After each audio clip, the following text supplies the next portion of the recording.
Hey everyone, it's me, Brian Teacher. This morning, Teddy asked me a question that I thought you might be interested to hear the answer to. Teddy asked me, Poppy, what was your first job?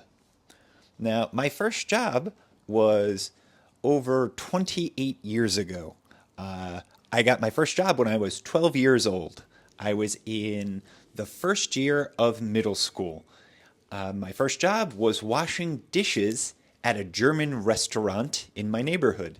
The name of the restaurant was Kleinfelder's. It was run by an older couple. The man was a former NYPD detective, and the woman was a former teacher. They retired, and it was their dream to open a restaurant. Now, I worked at that job about 5 days a week. I would work 3 weekdays and both weekends. I worked a lot in that job, but I made a lot of money too. At that time, I made $5 an hour.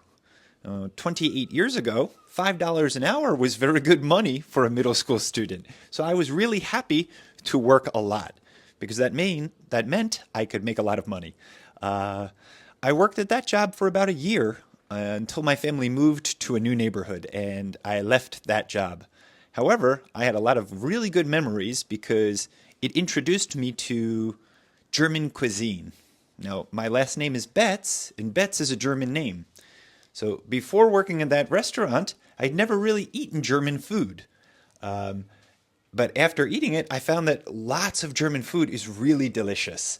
My favorite German food was potato pancakes. I used to eat them with applesauce or sour cream. Both were delicious combinations.